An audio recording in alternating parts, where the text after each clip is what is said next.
Hello everyone, I am Bajibabu Mutte, an assistant professor in the Department of ECE at VNR VJEC. I am delightful to connect with you all on our VNR digital learning platform. Today we will be exploring the topic of coordinate systems in electromagnetics using 3D physical models, which can facilitate a clear conceptual understanding.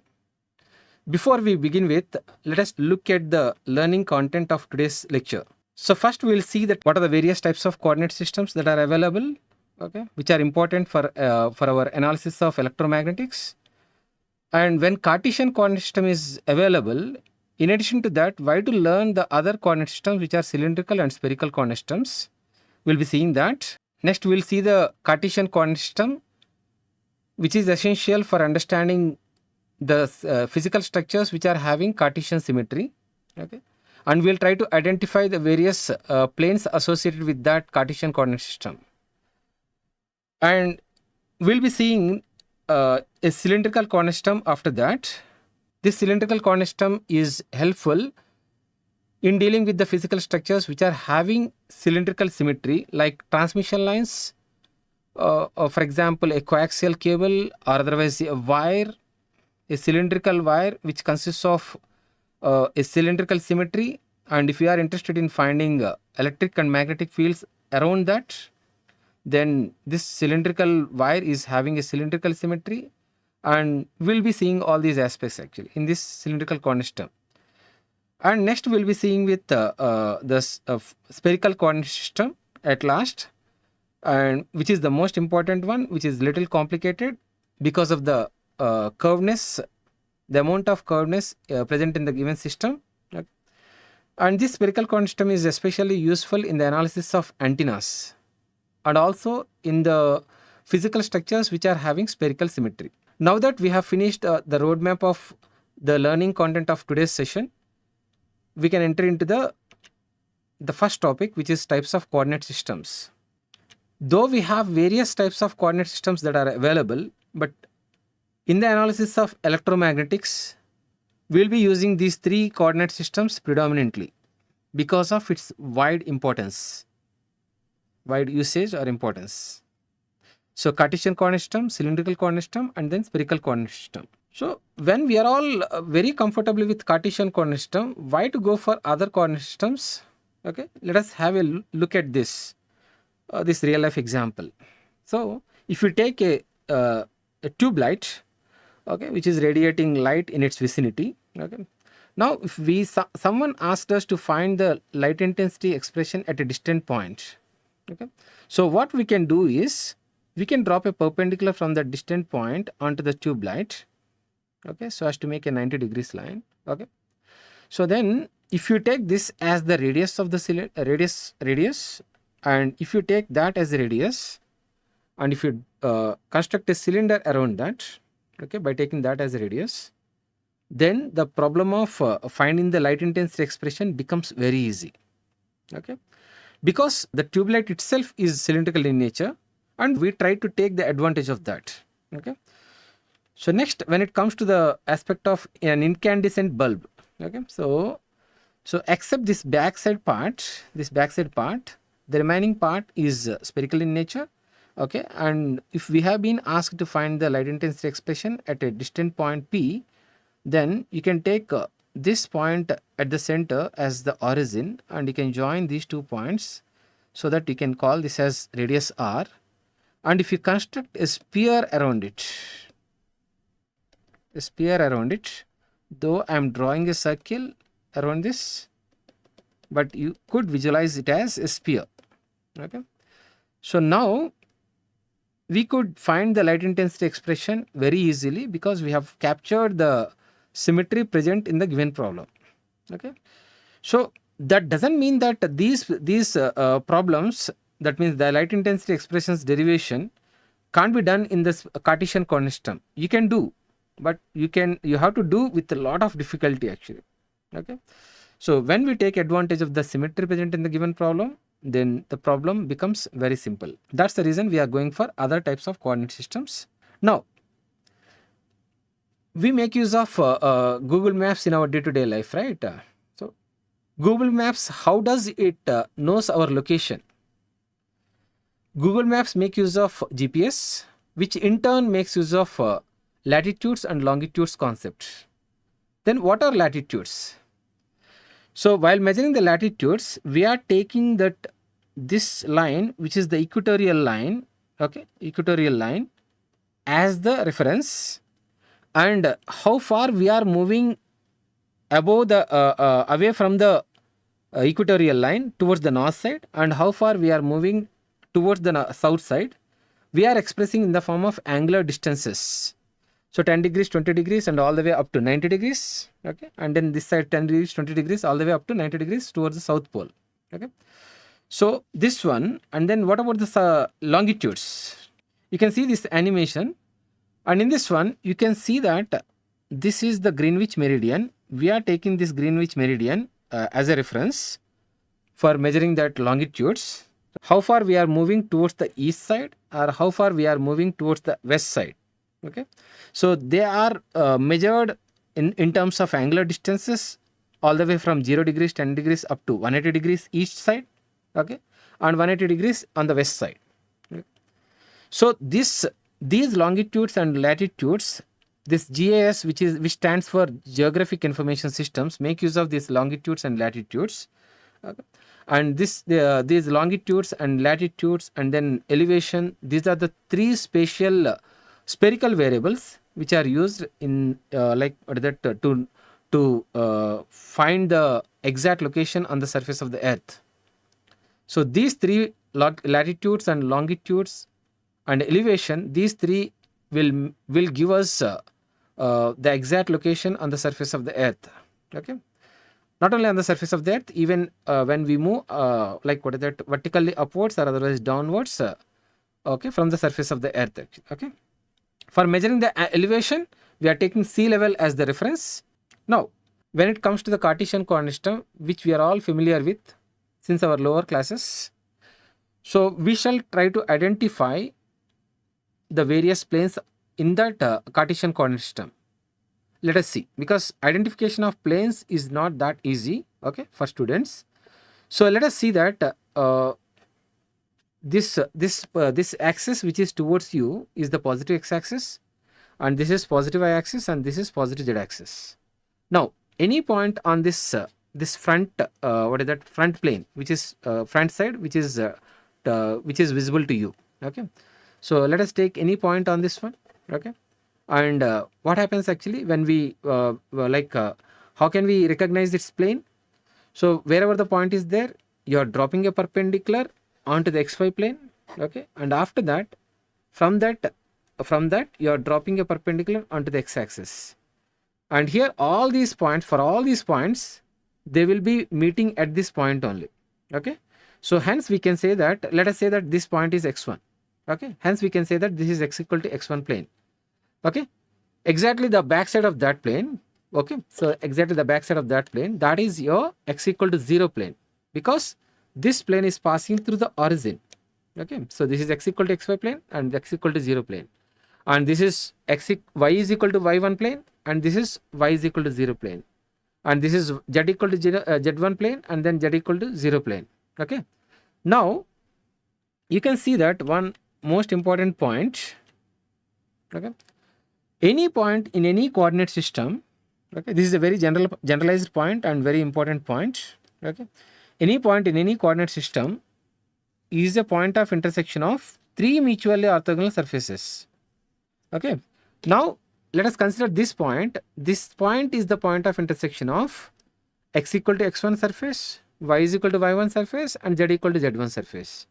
And in the Cartesian coordinate system, these three are planar surfaces. Okay, now a typical application of your rectangular coordinate system is, or otherwise Cartesian coordinate system, is rectangular waveguide. And you can see here, it is a rectangular waveguide, which is a hollow metallic pipe used to guide high frequency electromagnetic signals through it. Okay, so this is having a rectangular cross section, and because of which we'll be making use of a Cartesian coordinate system. Okay, so like this.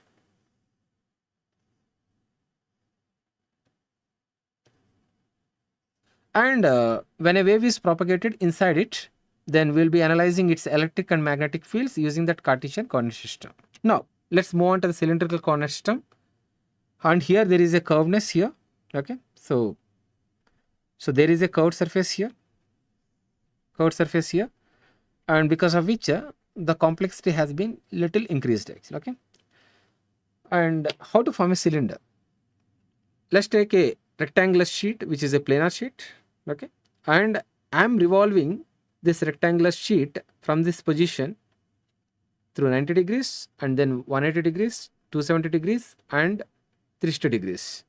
So I have completed one horizontal 360 degrees revolution.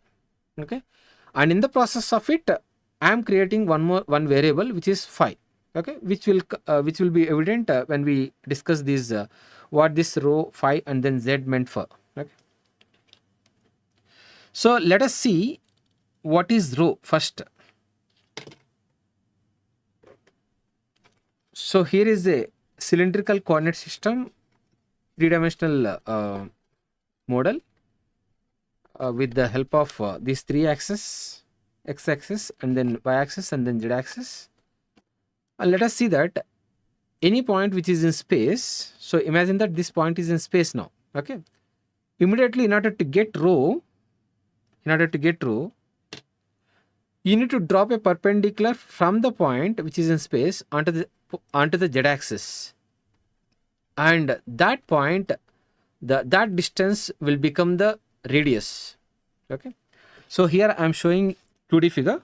So wherever the point is there, you are dropping a perpendicular onto the z-axis, and that will become the rho, which is the radius of the cylinder, and by taking that as a radius, you could complete one cylinder. Okay, so that you'll get a cylinder something like this. Okay, now so that rho is the perpendicular distance from the point to the z-axis. Okay, so if the point is this side, that means below the xy plane. Okay, you need not to go for positive z-axis. You could immediately drop a perpendicular onto the negative z-axis also, no problem. That perpendicular distance is the rho actually for us. Okay, so now next, what is phi? So phi is the azimuthal angle actually. So how that phi is formed? Let us see. So wherever the point is there in the space, you have to immediately drop a perpendicular onto the xy plane. And when we drop a perpendicular onto the xy plane, it will be like, what is that, meeting the xy plane somewhere here actually. So this is the xy plane because this is your x-axis, y-axis, and this is your xy plane.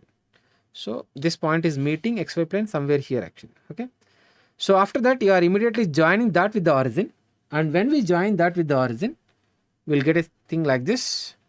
Okay, and let that intersection point is P dash. Okay, so OP dash, what is the angle that OP dash is making from the positive x-axis in the anti-clockwise direction? That is very important. What this OP dash is making from the positive x-axis in the anti-clockwise direction. Okay, that is your phi. Okay, and wherever the point is there, okay, whether the point is here or here or here, you are always measuring the angle in the horizontal plane. So horizontal plane is also known as azimuthal plane. Okay, so that's the reason we are calling it as azimuthal angle measured between positive x-axis and projected radial line. Okay, so projected radial line is the OP dash actually here. Okay, so same thing we can understand here. So we are dropping the perpendicular from the point which is in space, okay, onto the xy plane.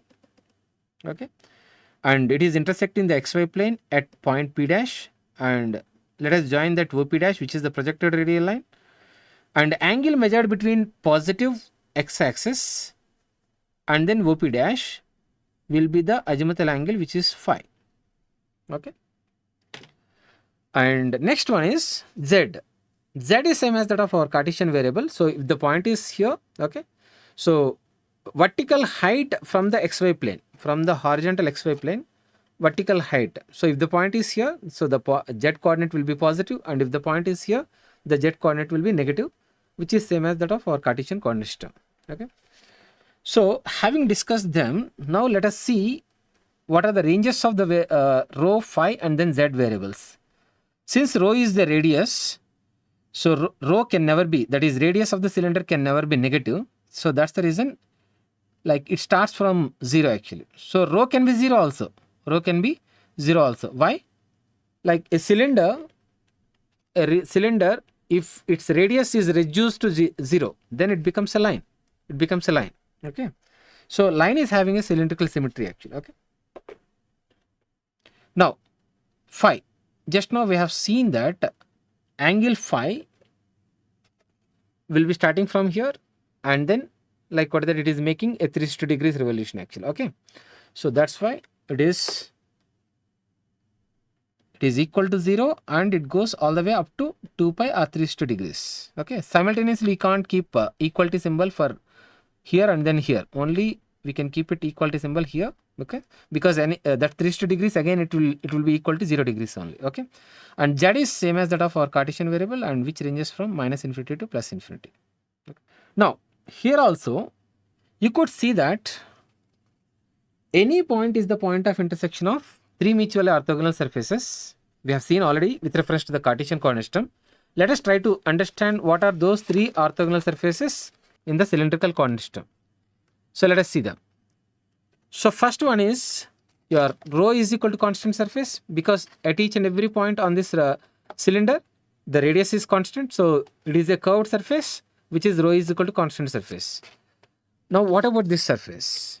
This surface is the phi is equal to constant surface. Okay. Why? How we are saying that is phi is equal to constant surface? Wherever the point is there, we have to drop that point onto the xy plane, and wherever it is meeting we call it as P dash, and we are joining that with the origin OP dash. So all these points will be falling onto that line only, and that line is at a constant angle from the positive x-axis, and that's the reason we say that this one is, see here, wherever the point is there here, that point when we project onto the xy plane, they will be falling and meeting along this line only, and this line is at a constant angle from the positive x-axis. That's the reason we say that this is phi is equal to constant surface. Okay, and z equal to constant surface is same as that of our Cartesian. Okay, which is like what is a planar surface actually. So here any point is the point of intersection of rho equal to constant surface, which is a curved surface, phi is equal to constant surface, which is a plane surface, and z equal to constant surface, which is another plane surface actually. Okay. Now, so a practical example of that cylindrical coordinate system is circular waveguide or cylindrical waveguide. So, okay, so see here, just like your rectangular waveguide, this is also a hollow metallic pipe used to guide the high frequency electromagnetic signals along it. And now you see here the cross section of that is a circular one, and hence the name circular waveguide, but whole structure is cylindrical in nature. That's the reason we call it as cylindrical waveguide as well. Okay, so here this in order to analyze such a cylindrical symmetry problem, so it is better to consider a cylindrical coordinate system rather than a Cartesian coordinate system. Okay, so now when it comes to the spherical coordinate systems, how to form a sphere? So take a semicircular sheet, okay, a semicircular sheet, and you move this semicircular sheet with a like something like this, so as to come back to the same position where we have started. And in the process of doing so, we have completed a horizontal angle of 360 degrees actually. Okay, which is nothing but our phi angle only, which we have seen in our cylindrical coordinate system. Okay. So on this sheet itself, okay, there are two variables which are r and then theta, that you may not be able to see them here, but I'll be explaining them with the help of a 3D shape, okay, which is used for explaining the spherical coordinate system actually. Okay, so this is the 1/8 part of a sphere. Okay, I have taken one full plastic ball, okay, one full plastic ball, and I have cut that into two halves. That bottom hemisphere I have removed it, and the top hemisphere, whatever is there, that I have made two orthogonal cuts, two perpendicular cuts. And when I do so, then I'll be taking only 1/4 part of that 4 parts, and that 1 by 4th part multiplied by, because we have already I have already removed that half part, right, bottom hemisphere. So that 1 by 4 into 1 by 2 will become 1 by 8. So this will be 1 by 8th part of a sphere. So, okay, so this is the same thing which we see in our standard textbooks. So the figure in any standard textbook to explain a spherical coordinate system is something like this. It is actually a like a octant, or otherwise 1 by 8th part of a sphere. It is not a full sphere actually. Okay, yeah. Now, so let us see the variables of this cylindrical coordinate system, which are r, theta, phi. Okay, so what is r? So wherever the point is there, that point P, you have to immediately join with the origin. Okay, so wherever the point is there, you have to immediately join with the origin. Okay, and that OP, we call it as radial line. Why we call it as radial line? Because in this direction only the radius of the sphere is increasing actually. Okay, yeah. So if we are at this point, then this will be the radius, and we would have obtained a very big sphere around it by taking that as a radius actually. Okay, so likewise, so that becomes the radius, the first variable. And now next one is theta. Theta is the elevation angle. So why we are saying that it is an elevation angle? Because you see here, wherever the point is there here, you are joining that with the origin, and after that this becomes the radial line, and the angle measured between the positive z-axis and this one, angle measured between the positive z-axis and this OP. So this angle we are measuring always in the vertical plane. Okay, so that's the reason we call it as elevation angle. Okay, let us try to see that in the 2D. Okay, so this is OP, and then this is positive z-axis. Okay, and you could measure the angle between the positive z-axis and then this OP, and this is your theta, and it is always measured in the vertical plane. So hence it is known as elevation angle actually. Okay, and now here the one very important difference between this theta and phi. So this theta, there is no restriction that this theta should be measured in the anti-clockwise direction only or clockwise direction only. No, if the point is there here, immediately you are joining, let us take this point, another point P2, and immediately you have to join that with the origin. Okay, and then that will become the OP2, and then you have to measure the angle between that positive z-axis and then OP2, and this will become the theta 2. So it is always measured in the elevation plane only, and so there is no restriction that you have to take it only clockwise or anti-clockwise like that actually. Okay, now the last one, which is phi, is same as that of our cylindrical variable actually. So we have seen already that in order to measure phi, what we need to do, we have to drop a perpendicular onto the xy plane. Okay, and you have to, that let us call that as OP dash, P dash, and you have to join that with O origin, and angle measured between positive x-axis and then that OP dash in the counterclockwise direction or anti-clockwise direction, we call it as phi. Okay, so hence that r, theta and phi are defined like this. Okay, now let us take this one.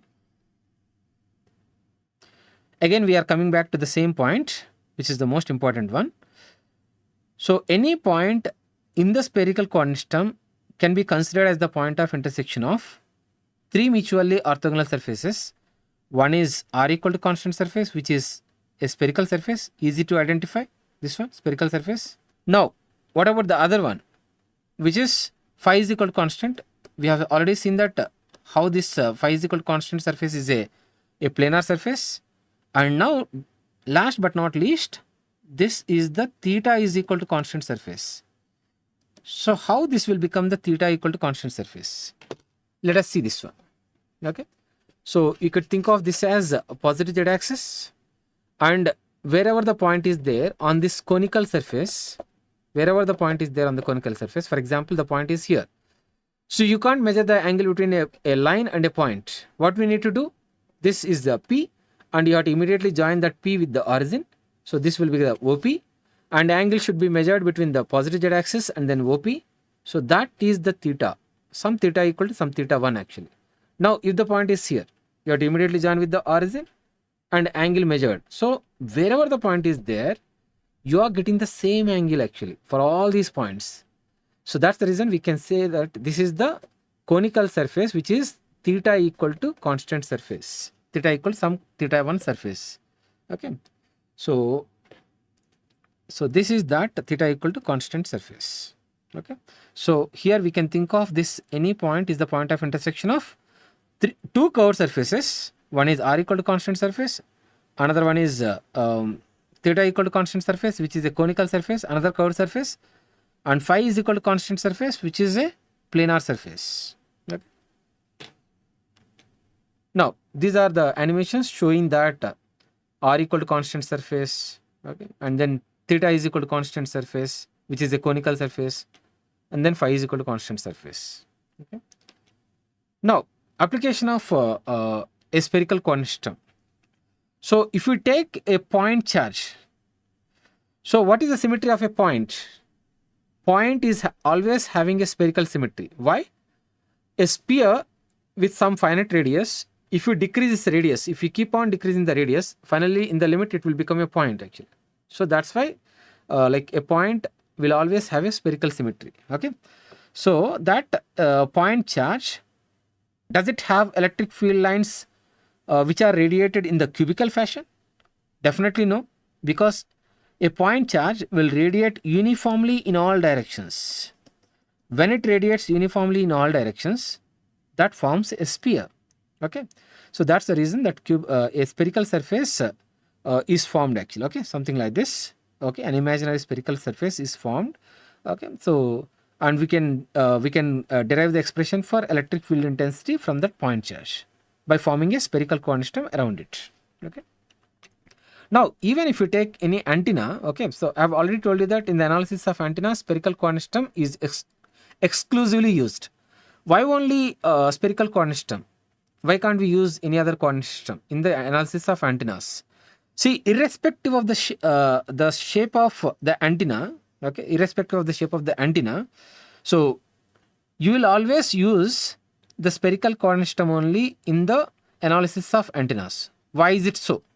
So for example, here, though the antenna is there somewhere, something like this, that dipole antenna, which are having two poles, okay, so it is radiating its fields around it, okay, and now what is happening actually? So at a distant point, some other antenna is there, okay, at a distant point, some other antenna is there, and this is receiving these electromagnetic signals radiated from this transmitting antenna. Okay, now when this receiving antenna is very far from the transmitting antenna, so from that location of the receiving antenna, we could see this transmitting antenna as if it is a point actually, and point is having a spherical symmetry.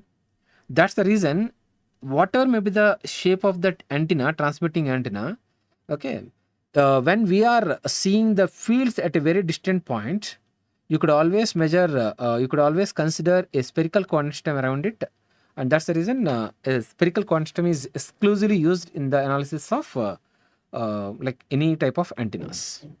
Okay, and you can see that the radiation pattern of this the dipole antenna, you could see that they are radiating the spherical waves. Okay, so that wraps up our today's lecture. Thank you so much for connecting to the VNR digital learning platform. Thank you.